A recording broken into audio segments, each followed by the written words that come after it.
All right, wow. Good morning, everybody. It is Monday, December 6th, and we are well into the month of holiday shopping and craziness.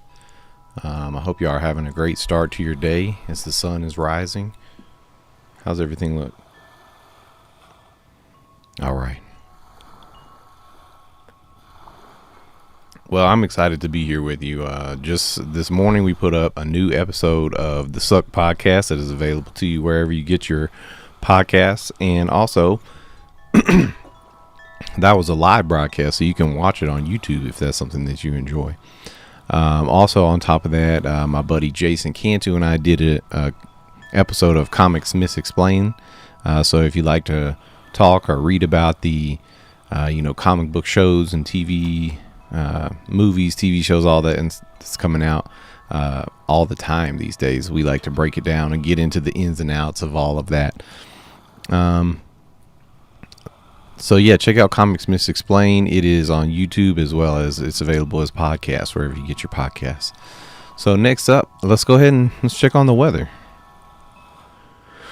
All right, I'm jealous of you Californians in Los Angeles. Looking like partly cloudy, high of 67 degrees today. Looking real nice out there. In Denver, not so bad either. I mean, partly cloudy, high of 63, low of 19. I think that's what we're feeling right now here. It is very cold still. Yeah, it's 21 degrees here. In Chicago, snowy, high of 46. New York City, partly cloudy, high of 47. And wow, a lot of rain on our alternate cities lineup here. We got Seattle, Washington, back to the rainy days. We've been joking for a while that it's always rainy every time I do the weather. But Detroit, Michigan, very rainy, high of 53. In Memphis, Tennessee, looking very rainy as well, and high of 73 today. And in Tampa, looking partly cloudy, high of 79. So Tampa, y'all will probably be getting a pretty nice day. What's up? Scott Whitaker's in the chat. Good morning to you, Scott. Hope you're doing well. Get my little cup of coffee going here. Let's get right into the news. Let's see what's going on.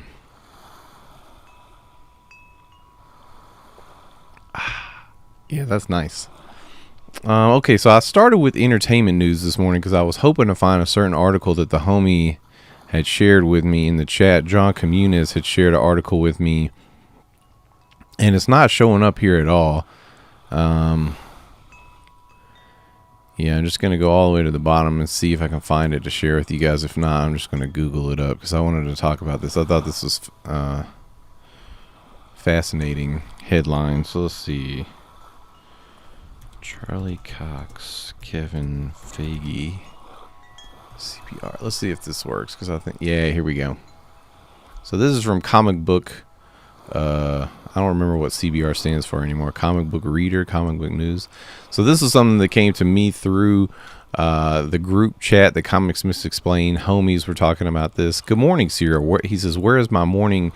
I'm going to censor it for the folks at home, but he wants a illicit drug, illegal drug to start his day off, which is, that's understandable. Caffeine, not that different really. But thanks for being here with me, Cyril. So yeah, here we go. Marvel's Kevin Feige confirms Charlie Cox will be the MCU's Daredevil. Now this is big news because people have been talking about this related to the SpiderMan movie. People have been trying to say, maybe he's going to be Peter Parker's lawyer or something along those lines.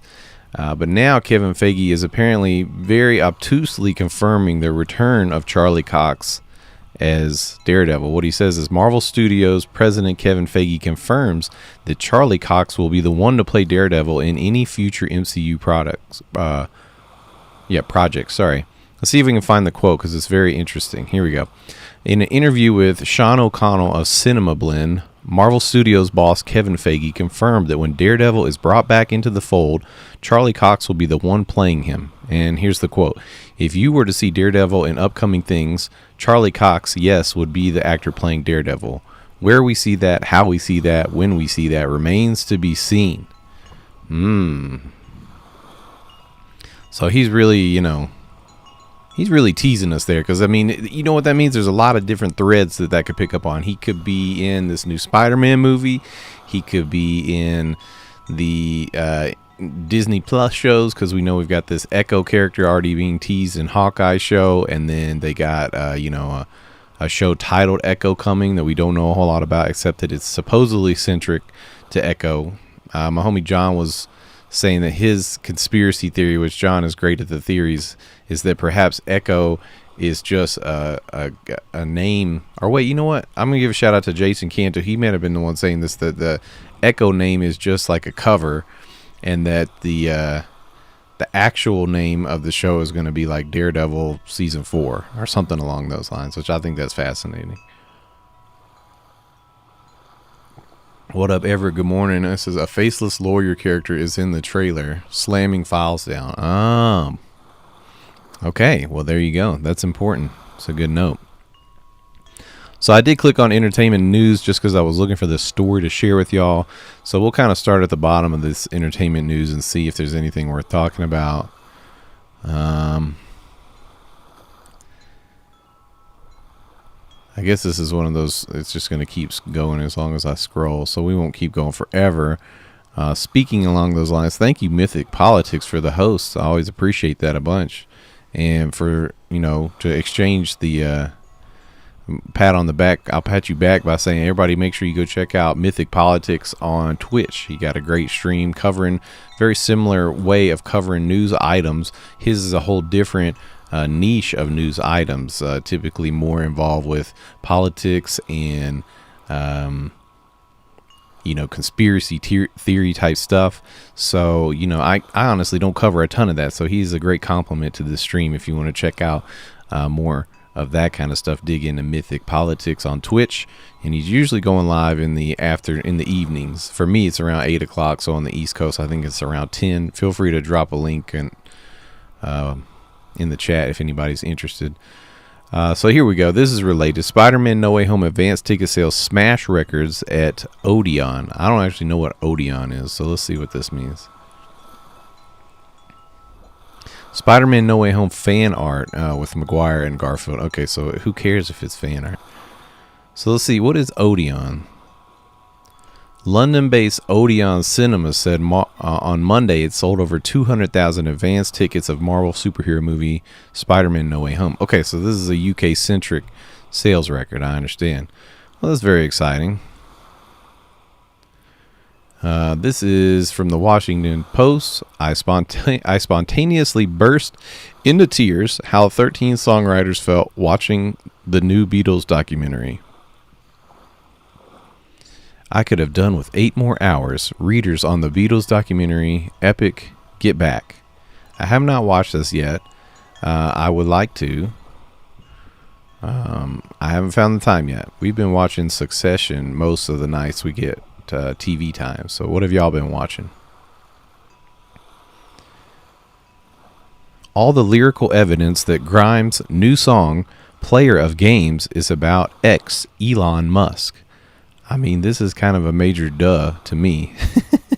All you have to do is hear the song or read the lyrics, and it's pretty obvious. I mean, it talks about, it's very cheesy. It talks about here, let's click on it and see if they have the lyrics up for this song from Grimes. So the new song is called Player of Games, and in the lyrics, they reference the greatest gamer. I just think it's so funny. This is from independent.co. They don't want to share the article with me. That's fine. Everett says he's been watching Succession and Curbed. Okay.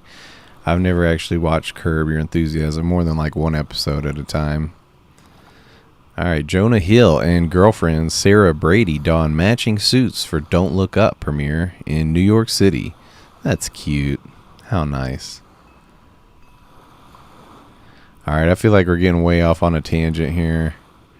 This could be funny. Let's see what this says. Megan Fox and Machine Gun Kelly are attached at the tip at nail polish brand launch event. Oh, I see. So they got like some chain in between their hands here. I'm going to click this just so y'all can see.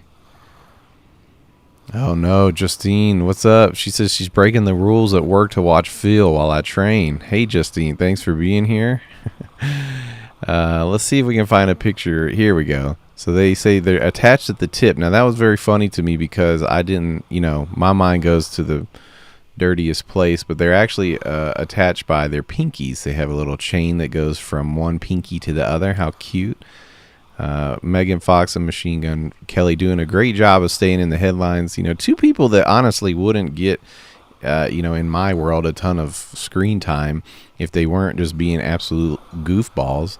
So you do have to give credit to people that are willing to just go ham for the public appeal, and it works. We've all learned this. Let's see the first look at Harry Potter's 20th anniversary special on HBO Max. Let's take a look. So this is from CNET, and it says Emma Watson, Daniel Radcliffe, and Rupert Grint, what a name, are getting the band back together again. Yeah, I think these things are stupid. I know they've done them for like Friends, and they make a big event out of it. I don't get it. It's like, yeah, these people they still exist, and they did this a while back, and they're going to get back together? I don't know. Not much. I'm not going to play this video, so that's not much of a look. So let's go ahead and get out of entertainment news, and we're going to jump into the main stories. So, New York City sets a sweeping vaccine mandate for all private employees. For all private employers. So that's interesting. What does this mean exactly? This is from the New York Times. If I remember correctly, they're probably not going to want to let me read this article without paying for it. Okay, so Mayor... Yep, there it is. Let's click on one of those. Good morning, Knives McGee. Thanks for being here. Love you too. Let's see. Reuters might give me the story. I would like to know the scope of this since this is private. And that's a video. Let's try Pix 11 News. This sounds... No, nobody wants to give me the story. Let's see. Full coverage. And we'll go to CNN for this one. Reuters, thank you. Reuters. I don't, that's the root of the Chill Nil character is that I often mispronounce so many things. Okay, all private sector employees in New York City will now be required to implement a COVID-19 vaccine mandate by December 27th. Not only do I have trouble pronouncing things, my brain gets ahead of me as I'm reading, so the words that come out of my mouth are all mashed together. So let's see. The new move, which de Blasio announced Monday on MSNBC, means everyone who works in the city will now be subject to a vaccine mandate. Okay, well, that's pretty straightforward. I mean, the headline does pretty much describe exactly what is going on in New York City. If you work in New York City, your employer will now be required to have a vaccine mandate. I think that's probably, for the city, that's probably a good thing. Especially if they have the numbers that would prompt them to do something like that. Let's see. Biden administration expected to announce diplomatic boycott of Beijing Olympics this week. Ah, okay. So I wonder if this is related to the tennis situation with, can't remember the player's name. You'll have to forgive me. Maybe it'll be in this article. The Biden administration is expected to announce this week that no U.S. government officials will attend the 2022 Beijing Olympics, implementing a diplomatic boycott of the games, according to several sources. The move would allow the U.S. to send a message on the world stage to China without preventing U.S. athletes from competing. The National Security Council, which has been privately discussing the boycott, declined to comment. President Joe Biden told reporters last month that he was weighing a diplomatic boycott as Democratic and Republican lawmakers, including House Speaker Nancy Pelosi, advocated for one in protest of China's human rights abuses. Well, I was hoping they were going to give us specifics about the human rights abuses. What are we talking about? I think we can think of several, suspicious activities. I just was hoping they would give us a specific one. Okay, so here's another story that I heard about on the news this morning on NPR. They were reporting about this shooting in Michigan, and apparently now here it says Michigan Attorney General offers to help investigate high school shooting. I'm going to click on this because the things I heard on the story were crazy, and I want to see if they detail it in here. This is Attorney General Dana Nessel saying, "We have reached out to the attorney for Oxford Community School District and have offered the services of the Michigan Department of Attorney General to conduct a full and comprehensive review of the shooting and the events leading up to it." Let's scroll through a little bit more and see if I can find some of the things that were outstanding about this particular shooting. I guess there was so many signs that this kid was going to do something. Apparently, even the day... Yeah, here we go. I'm going to read this paragraph. It has a few of the things that I was looking for. It says, the parents of the suspected shooter, Ethan Crumbley, have been charged with 4 counts of involuntary manslaughter. School officials had notified Jennifer and James Crumbley about multiple concerning incidents involving their son that preceded the shooting. The morning of the shooting, a teacher found a note on Crumbley's desk that had a drawing of a semi-automatic handgun and the words, "The thoughts won't stop. Help me," and blood everywhere, according to the Oakland County Prosecutor's Office. Another drawing showed a person who appeared to be bleeding from gunshot wounds. So, after the teacher found those drawings, Crumbley was sent to the guidance counselor's office where he said they were part of a video game he was designing. In no time did the counselors believe the student might harm others based on his behavior, responses, and demeanor, which appeared calm. That's wild. It's just, I think probably there should be a harder line for stuff like that, because kids are very good when you put them on the spot at getting out of those type of situations. If you were to say, well, what is this? Kids are great at lying. I mean, they will get out of those situations, no problem. All right, let's try to find some slightly less depressing news. I mean, it might still be, we're going to skip right ahead. All right, I will like this one. This is for me. It says, reactions to the Wheel of Time that are on spot. I was about to read that as spot on. Oh, and here's the story now that we've refreshed. It says, Kevin Feige confirms Daredevil casting in the MCU, and fans will be pumped. Let's take a look at what's going on with the Wheel of Time. I've been watching this show as soon as the episodes come out because I was an avid reader of the books growing up, and I wanted to see what they were going to do with this material for a TV show. Obviously, I knew it would be different than the books.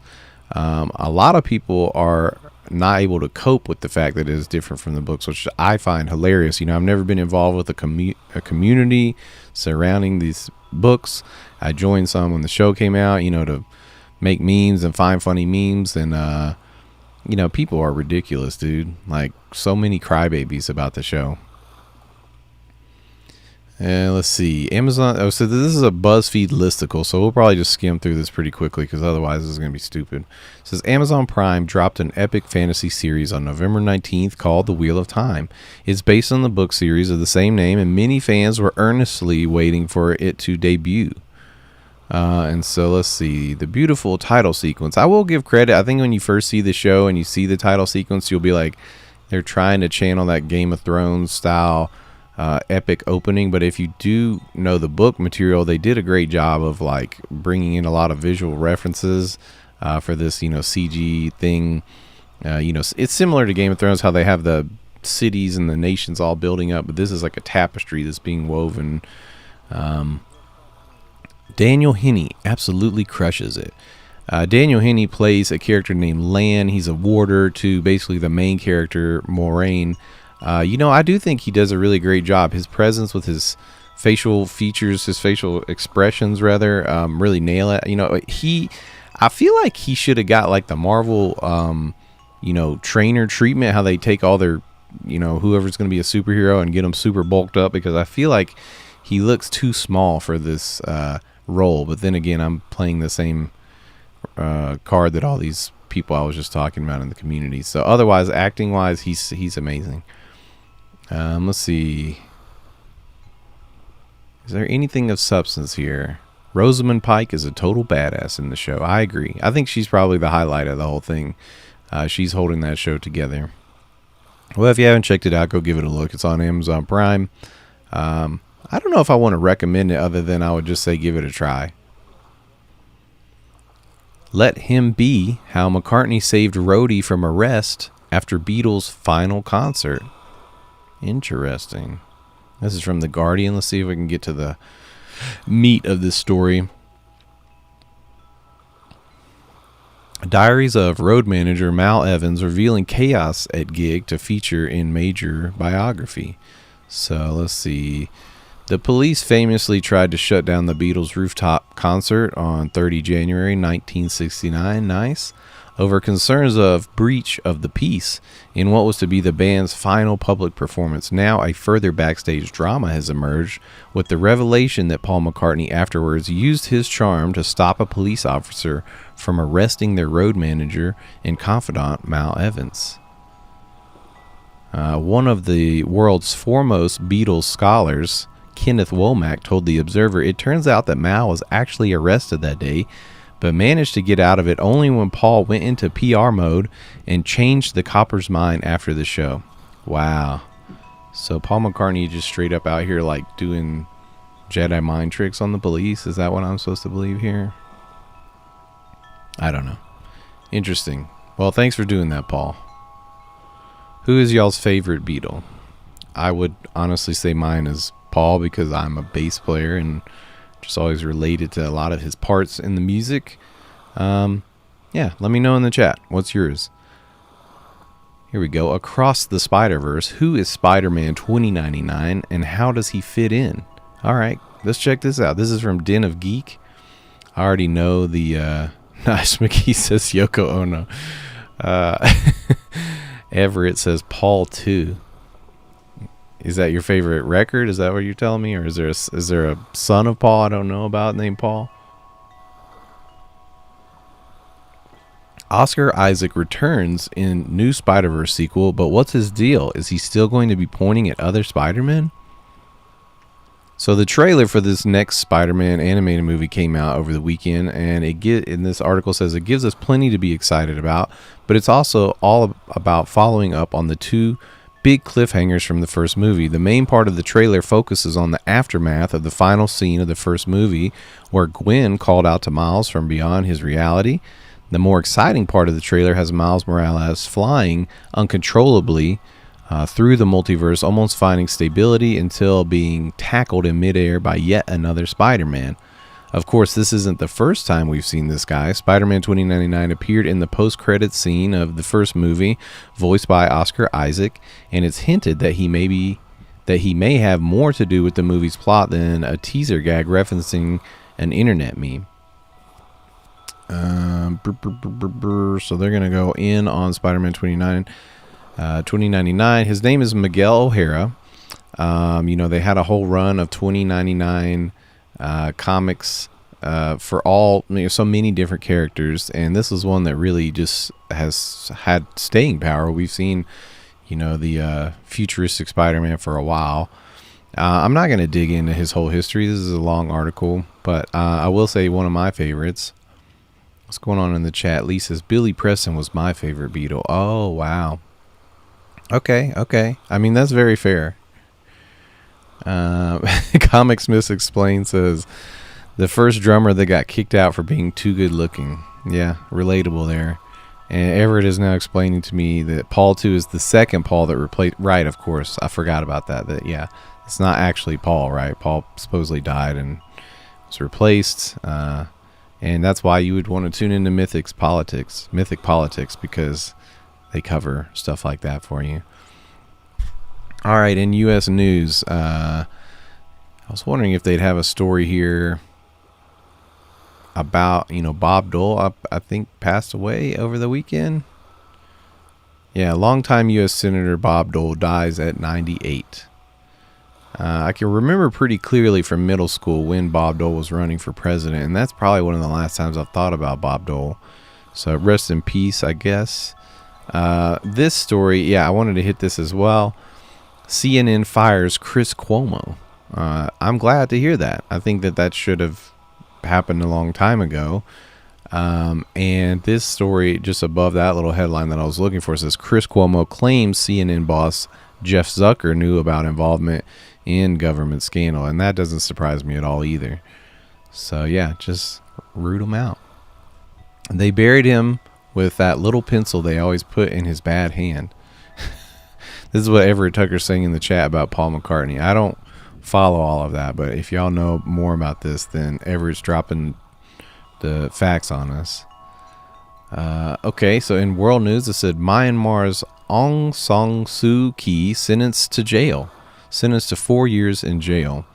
This is from AlJazeera.com. Sorry, y'all. Monday I feel like is my worst day for talking. By Friday I'll get it really dialed in, and then I'll take a break again. So Monday's conviction is the first in a dozen cases Myanmar's military has brought against Aung San Suu Kyi since February coup. A court in military-ruled Myanmar has sentenced deposed leader Aung San Suu Kyi to prison after convicting her on charges widely dismissed as politically motivated. Aung San Suu Kyi, convicted in a ruling on Monday, is set to serve 2 years in detention at an undisclosed location, a sentence reduced from 4 years after a partial pardon from the country's military chief, state TV reported. President Win Myint was also sentenced to 4 years as the court delivered its first verdicts in numerous cases against Aung San Suu Kyi and other civilian leaders deposed by the military in a coup on February 1. Win Myint's sentence was also later halved to 2 years. All right. And we're getting close to the end of our stream, so I'm just going to skim ahead here and see what do we got here. Pope Francis warns young people not to be tempted by consumerist sirens. Yeah, based Pope. I like this Pope. Summit greenlights carbon emissions trading system. Critics point to pitfalls. Let's check this out, because that headline doesn't really... All right, carbon trading gets a green light from the UN, and Brazil hopes to earn billions. Carbon emissions trading is poised to go global, and billions of dollars, maybe even trillions, could be at stake. That's thanks to last month's UN Climate Summit in Glasgow, Scotland, which approved a new international trading system where companies pay for cuts in greenhouse gas emissions somewhere else rather than doing it themselves. In theory, it's a more efficient way to fight climate change, paying for clean energy or forest preservation in countries that lack the resources to do it on their own. Those financial flows are so crucial to climate action, says Kelly Kaiser, Vice President for Global Climate at the Environmental Defense Fund. Yet, emissions trading has fierce critics who say it allows companies to continue burning fossil fuels without delivering the promised cuts in overall emissions. I'm pretty skeptical about the effectiveness of carbon markets, says Erica Lennon, a senior attorney with the Center for International Environmental Law. Yeah, and I've actually heard more about this with the systems. You know, some of the things that people do to get these credits, you know, they're not like always like fact checked or whatever you want to call it, regulated, so that, you know, the things that they say they are doing for carbon, you know, to help with the carbon credits and everything, sometimes it's not that way at all. It's just that it's something that they can spend money on to get those credits. So interesting. Omicron spread exposes South Africa's vaccination struggles and public distrust. So Omicron is still heavy in the news, and it seems like we're going to be hearing about it for a while. In my local news, it says firefighters responding to West Ranch fire in Jefferson County. Let's take a look at that.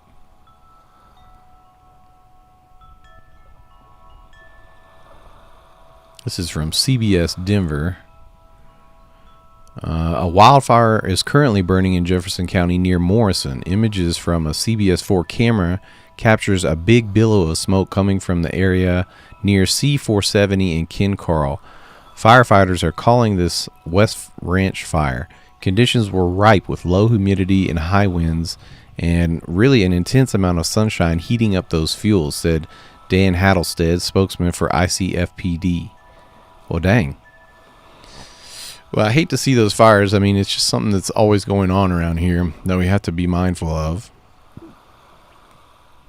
Oh, this is another nice thing. I think maybe we can wrap up the stream on this right here. Lakewood's Camp Christmas is an immersive winter wonderland. I actually have tickets for this, and I believe this is the same event we went to last year that was at a different place. But, you know, it's just a nice little space where you can take your kids, see some really cool light and decorative arrangements. Joshua Bajang in the chat says, no rain or snow in quite some time. It's true, and it's been ridiculously hot here for November. I don't exactly remember when I'm going to this, but I'm pretty sure we have tickets, so I'm looking forward to checking out Camp Christmas, and I think Goldie is old enough this year to really get something out of it. Looks nice. Looks like fun. Wow. Alright guys, well, I am all out of coffee, which is usually is a sign it's time to wrap it up. Before we go, we'll hit the weather again real quick. Seattle, rainy. High of 42 in Seattle. Detroit, also rainy. High of 53 there today. And Memphis is rainy as well. What's going on? High of 73. And in Tampa, it's partly cloudy. High of 79. And Los Angeles, partly cloudy, high of 67. Here in Denver, partly cloudy as well, high of 63. I wonder when we're going to hit that. It's really cold here right now. Chicago, snow, high of 46. And in New York City, partly cloudy with the high of 47. So, hey, everybody, thank you for tuning in for another episode of Mornings with Phil. I think I'm going to mix up my schedule so I won't always be live on all the platforms. So if you're enjoying this, do go ahead and click over to YouTube, find me Phil Buck, as well as on Twitch Phil C Buck, and subscribe, because I think I'm going to be using some of those platforms differently on different days to kind of keep this going and build up some audiences in those platforms. But until tomorrow, hope you take care of yourself and each other. I love you all, and I'll see you tomorrow.